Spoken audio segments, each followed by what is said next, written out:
हिक्मत खत्री म फिल्ममा काम गरेर देखाउने मान्छे हो। उहाँले मिडियामा धेरै हिक्मत थपलियालाई होच्याएर गफ गर्नुभयो भनेदेखि घरमा तपाईँहरूलाई बोलाएरै अगाडि राखेर म पछाड्छु।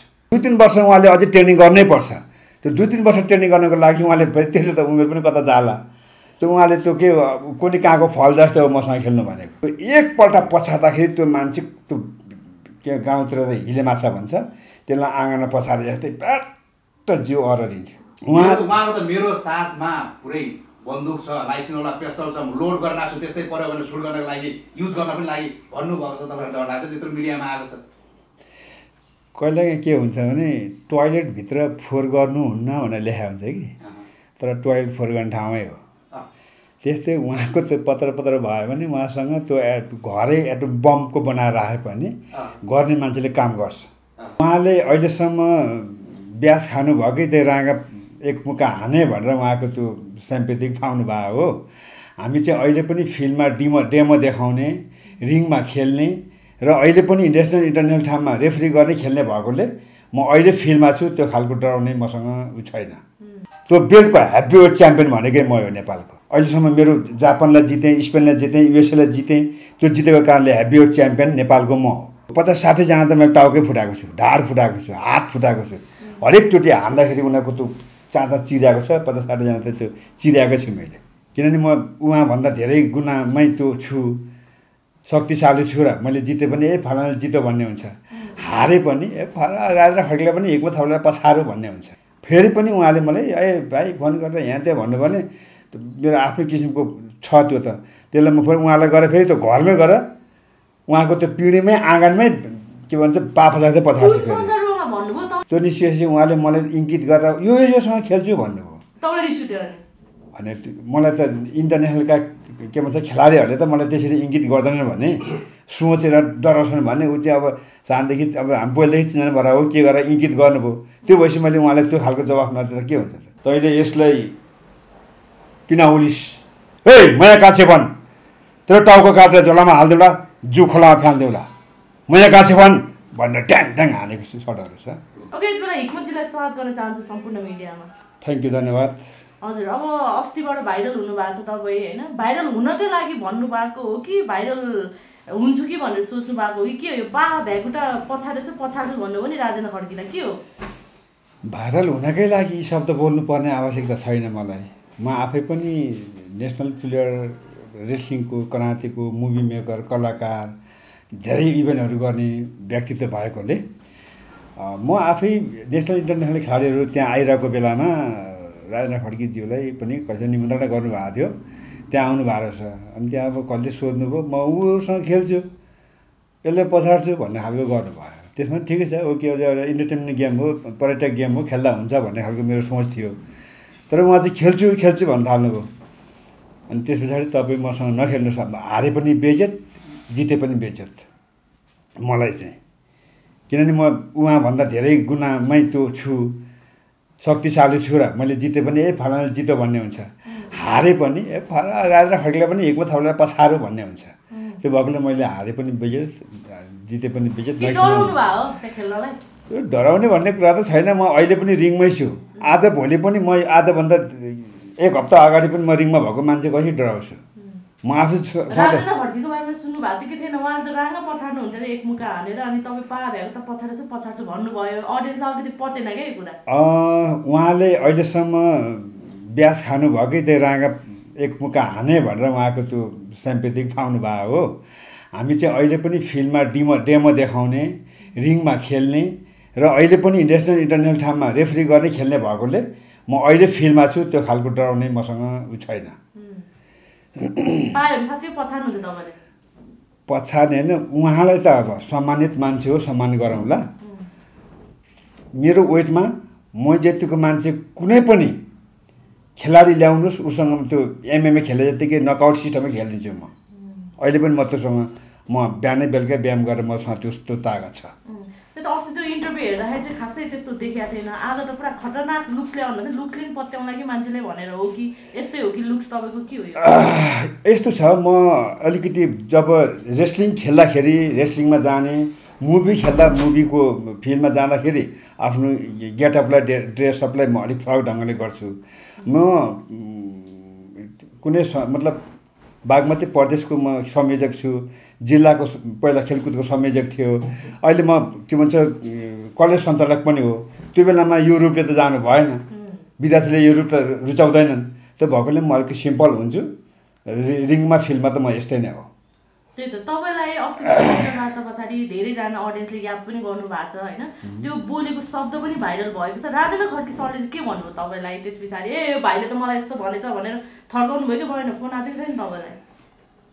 चिन्जान कि होइन, चिन्जान छ हाम्रो। अब धेरैवटा मुभी हुँदै हामी उहाँले नै गरेको एउटा भुवन केसीको फिल्ममा पनि मैले नै त्यहाँ उहाँले डाइरेक्सन गरे पनि त्यहाँ त्यो बेलाको कम्पोज र त्यो चाहिँ मैले गरिदिएको थिएँ। त्यति बेलादेखि हाम्रो त्योभन्दा पहिलेदेखि हाम्रो चिन्जान छ। तर उहाँलाई जुन किसिमको तरास हुनु अनि उहाँसँग चिन्जान नहुनु भन्दा पनि हाम्रो राम्रै छ।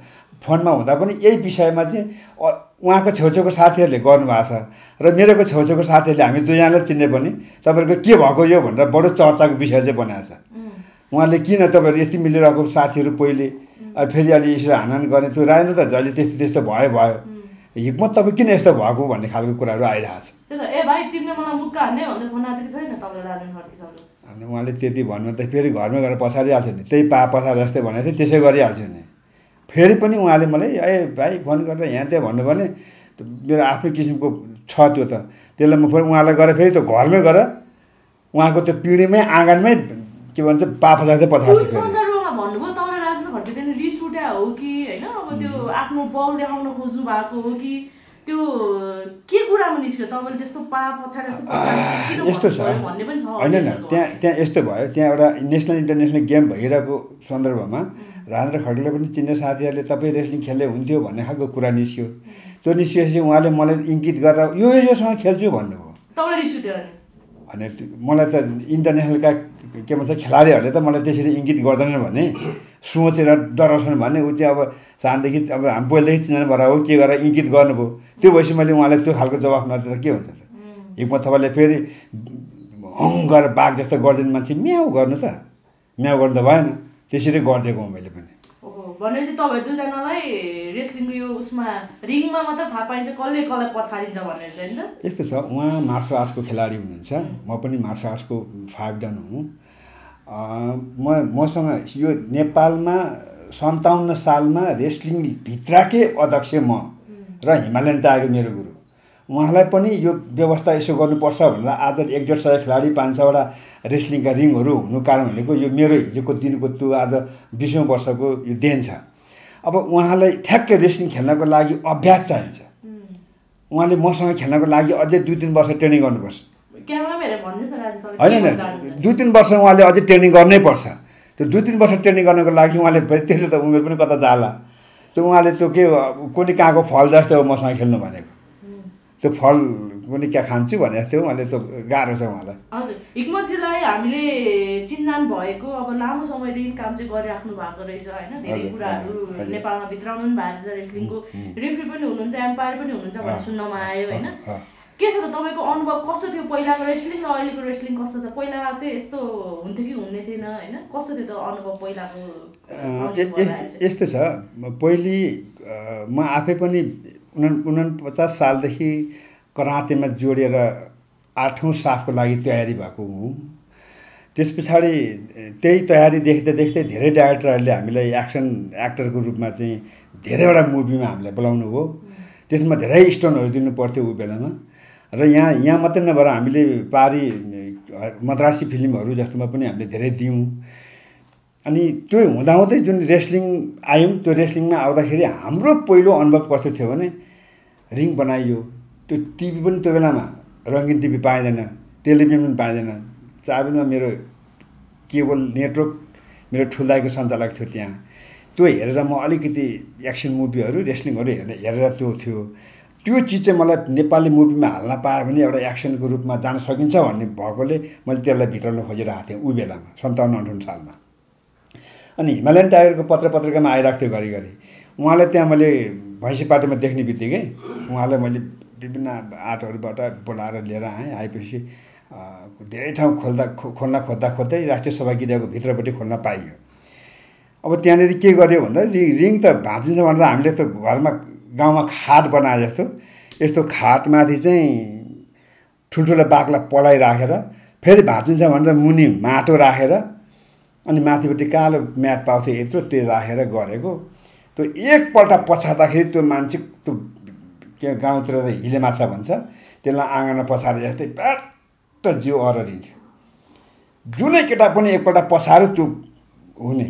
हामी जस्तो होइन धेरैवटा एकदम जिम्मेवार केटाहरू पनि ल्यायौँ। त्यहाँ ल्याएर एक दिन ट्रेनिङ गऱ्यो भोलिपल्टदेखि आउँदैन आउने। कोही त कटर फुट्छ जस्तो भुँडी फुट्छ भनेर भुँडी मात्र भाग्ने। हामी चाहिँ अब त्यो मुभीमा रोडमा डाँडामा भित्तामा पछाडिरहेको भएकोले त्यो धेर्न सक्यौँ र हामी खप्न सक्यौँ र आजको दिनसम्म पनि त्यो यथायथित राखेको चाहिँ खपेरै हो। त्यस पछाडि खेल्नलाई गाह्रो भयो। नेपालमा पहिलोपल्ट यो बर्ड फ्लू भन्ने लागेको थियो। त्यो बर्ड फ्लू कुखुरामा लागेपछि पहिलोपल्ट हामीलाई रेस्लरहरूलाई चाहिँ अब नेपालमा बर्ड फ्लू छैन माछा कुखुरा खानुहोस् भनेर त्यो 1 टडक 2 टडक कुखुरै पठाएको होला पकाएर चाहिँ सब मान्छेलाई बाँडेर अनि हाम्रो रेस्लिङको उद्घाटन गरेका थियौँ हामीले। अनि त्यस पछाडिदेखि रेस्लिङको निकै हुँदै आज नेपालका रेस्लरहरू पनि युएसतिर जाने, जापान जाने, युरोप जाने, साउथ एसिया जाने यो चलन भइसक्यो र हामीले पनि त्यहाँको ल्याएर खेलाउने र रिङकोहरू पनि लचकताहरू आउने स्पिडबाट खेल्ने सेफ्टीहरू अहिले धेरै छ। हाम्रोमा एकपल्ट पछाडिँदा कम्तीमा पनि 12-13 सेकेन्ड चाहिँ कक्रिनै पर्थ्यो। फेरि फ्याँक्दाखेरि उस्तै जोस देखाएर फ्याँक्नु पर्थ्यो। त्यो जोस फ्याँक्दाखेरि भ्राट तन्किसकेपछि त्यो अनि मात्रै साथ गर्न पाइन्थ्यो। अब अहिले चाहिँ त्यस्तो छैन। तत्कालले गर्दाखेरि त्यसरी बेसिक पनि गर्नु परेको छैन। हामी त्यो खेपेर आएको मान्छे अनि एउटा कुनामा बसेर एक्सन कट भनेर टाटो देखाएर हिमुसँग खेल्न सक्छन् राजेन्द्र खड्कीले। त्यो भएकोले उहाँलाई पनि त्यो कुरा धेरै अघि तपाईँले मैले यही एउटा जोडेँ। अघि तपाईँले भन्नुभयो राजेन्द्र खड्कीले अझै पनि एक्सन गर्छ भनेदेखि मलाई उसको घरमै गएर पछार्छु भन्नुभयो नि। यहाँले पछाउन सक्नुहुन्छ। तर उहाँले त भन्नुभयो उहाँको त मेरो साथमा पुरै बन्दुक छ, लाइसेन्सवाला पिस्तल छ, लोड गर्न आएको छु, त्यस्तै पऱ्यो भने सुट गर्नको लागि युज गर्न पनि लागि भन्नुभएको छ। तपाईँलाई डर लाग्छ त्यत्रो मिडियामा आएको छ। कहिलेकाहीँ के हुन्छ भने टोयलेटभित्र फोहोर गर्नुहुन्न भनेर लेखा हुन्छ कि तर टोयलेट फोहोर गर्ने ठाउँमै हो। त्यस्तै उहाँको त्यो पत्र भयो भने उहाँसँग त्यो घरै एटम बमको बनाएर राखे पनि गर्ने मान्छेले काम गर्छ। म फिल्डमा काम गरेर देखाउने मान्छे हो। उहाँले मिडियामा धेरै हिक्मत थप्पल्याएर होच्याएर गफ गर्नुभयो भनेदेखि घरमा तपाईँहरूलाई बोलाएरै अगाडि राखेर म पछाड्छु। उहाँले त तपाईँलाई उडाइदिन्छु भन्नुभएको छ। तपाईँले पछाड्छु भन्नुभयो होइन उसलाई त मलाई त्यसरी पछाड्छ भने म उसलाई त उडाइदिन्छु भन्नुभएको छ। त्यो पहिले या पिस्तलले उडाउने या बन्दुकले उडाउने या हातले फालेर उडाउने हो। त्यो पहिले उहाँले फिल्ममा टुचिङ लाएर फाइटरहरू उडाउनु हुन्थ्यो। त्यही सम्झिनु भयो होला। म अहिले फाइटर होइन, डाइरेक्टर होइन, प्रोड्युसर भइसकेँ। त्यही भएर मैले त्यो सक्छु। त्यो बेल्टको हेभीवेट च्याम्पियन भनेकै म हो नेपालको। अहिलेसम्म मेरो जापानलाई जितेँ, स्पेनलाई जितेँ, युएसएलाई जितेँ। त्यो जितेको कारणले हेभीवेट च्याम्पियन नेपालको म हो। 50-60 जना त मैले टाउकै फुटाएको छु, ढाड फुटाएको छु, हात फुटाएको छु। हरेकचोटि हान्दाखेरि उनीहरूको त्यो चाँचा चिराएको छ। 50-60 जना त त्यो चिराएकै छु मैले। वर्षमा त्यति बेला 5वटा 6वटा गेम हुन्थ्यो। एक ठाउँमा हुँदाखेरि 3 जना 4 जना त त्यसरी भइहाल्थ्यो। हरेक वर्ष 5 जना गर्दाखेरि आज 10-15 वर्ष भयो। 50-60 जना त्यसै पुगिसक्यो। मेरो आफ्नै पनि गयो एकपल्ट। मेरो पनि त्यहाँ तपाईँले युट्युबमा देख्न सक्नुहुन्छ। कीर्तिपुरको गेममा एउटा भाइले उडेर आएर यहाँ हान्नुपर्ने। उसले के झक चढेछ उडेर आएर यहाँ हिप्ले हान्छ। यो सबै मेरो पके गएको थियो। यो 3 दिन त म भित्र छिरेको म आइसियुमा। त्यो भएपछि फेरि मैले तानेर आफैले मिलाएँ। मैले यो अपरेसन गर्नुपर्छ, डक्टरले यहाँ पाता हाल्नुपर्छ भने त केही पनि होइन। त्यो घुँगी खाएर निको पारेँ।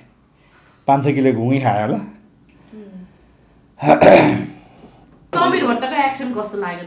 होइन अहिले नेपालमा जुन किसिमको एक्सनको रूपमा हामीले चाइनिज फिल्महरू, थाइल्यान्ड फिल्महरू, ब्रुसलीको फिल्म, भ्यान्डमको फिल्म, आर्नल्डको फिल्म जति पनि हेऱ्यौँ उहाँहरूको कतिले त धेरैजनाले त त्यो एक्सनको रूपमा मात्रै हेर्नुभएको छ। जेकी चङको फिल्म एक्सनलाई मात्रै हेर्नुभएको छ। त्यस्तै नेपालमा पनि कथावस्तुको आधारले भन्दा पनि एक्सनले हामी ओल्ड जाने हो कि भन्ने खालको हाम्रो पालामा पनि थियो त्यो सोच। हाम्रो पालामा सोच भएको कारण समीर भट्टको अहिले जुन किसिमको उहाँको बुवा पनि एक्सनबाटै आउनु भएकोले उहाँको बुवाले मेरो विराज भट्ट एकदमै मित्र साथी हुनुहुन्छ मेरो र हामीले धेरैवटा मुभीमा पनि सँगै काम गरेका छौँ।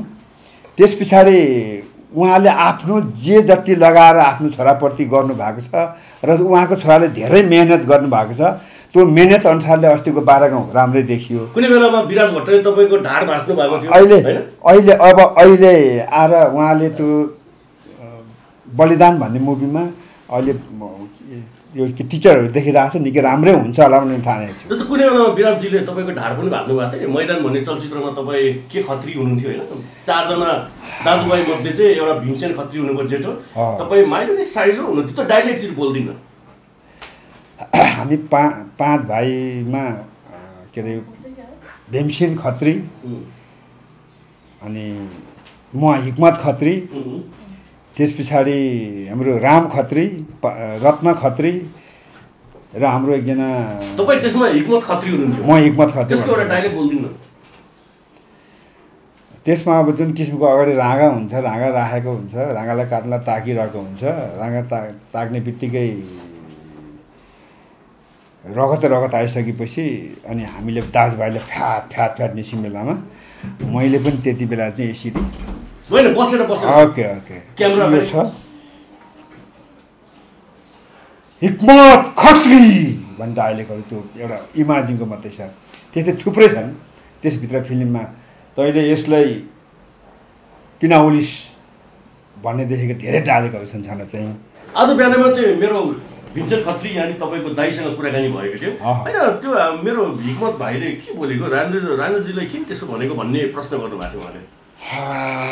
मैले यसको अघि स्पष्ट पारेँ जुन अहिले यो चाहिँ मुकुन्द दाइ यानि तपाईँको दाइ भीमसेन खत्रीले सोध्नु भएको प्रश्नको उत्तर खोजेको। हामी धेरैवटा मुभीमा काम गरिरहँदाखेरि उहाँसँग पनि उत्तिकै हाम्रो रिलेसन छ, साथी दाजुभाइको एउटा छ।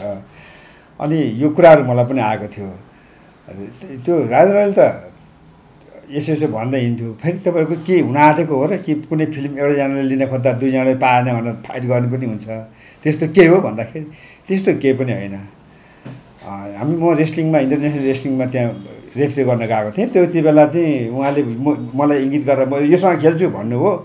तपाईँ मसँग खेल्नेमा तपाईँलाई पछाड्छु भन्नुभएछ। त्यस पछाडि फेरि पत्रकार साथीहरूले मलाई सोद्धाखेरि त्यसलाई उडाइदिन्छु भन्नुभएछ। योपालि मलाई पाच्य भएन र मैले उहाँलाई पछाड्छु भनेको। फेरि पनि अब तालमेल मिलाएर पछाड्नु पर्ने छ पनि भनेको छु। अब फेरि सिनेमामा कहिले फर्किनुहुन्छ तपाईँ?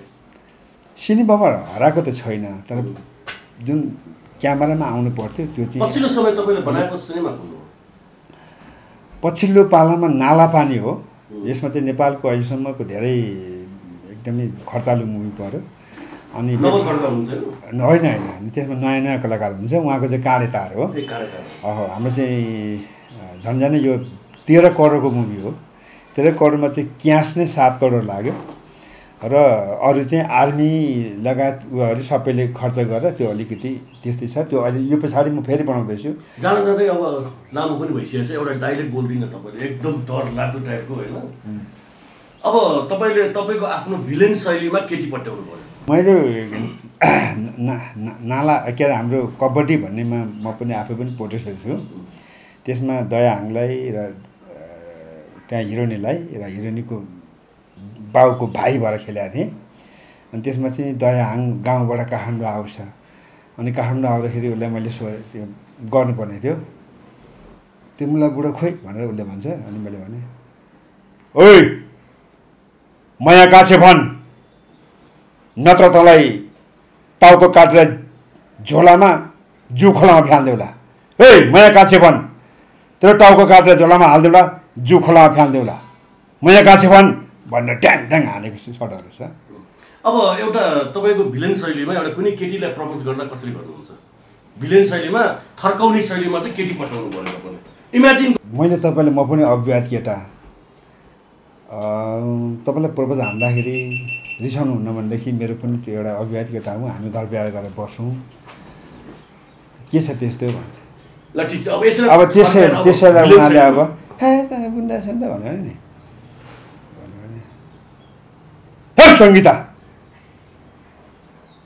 मलाई त भन्ने मेरो रूप यस्तो भयो भने मन राम्रो छ, तिमीलाई जीवनभरि म एकदम शान्तिसँग पाल्नेछु, आऊ मसँग, नत्र तिमीलाई भनेर बोरामा हालेर उठाएर लगेर पनि विवाह गर्नेछु, नत्र तिमीलाई गाडीमा हालेर लगेर किडन्याप गरेर भए पनि मेरो आफ्नो बनाउने छु।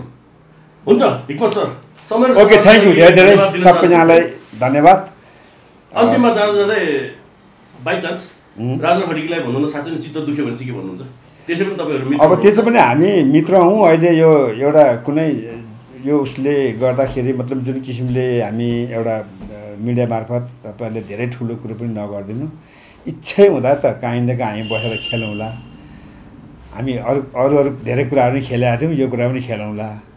रेस्लिङ तपाईँको उसमा थिएन, मेरो पहुँचमा छ, तपाईँलाई म रेस्लिङ सिकाउँला अनि खेलाउँला, चित्त नदेख्नु होला। थ्याङ्क यू, होस्, धन्यवाद।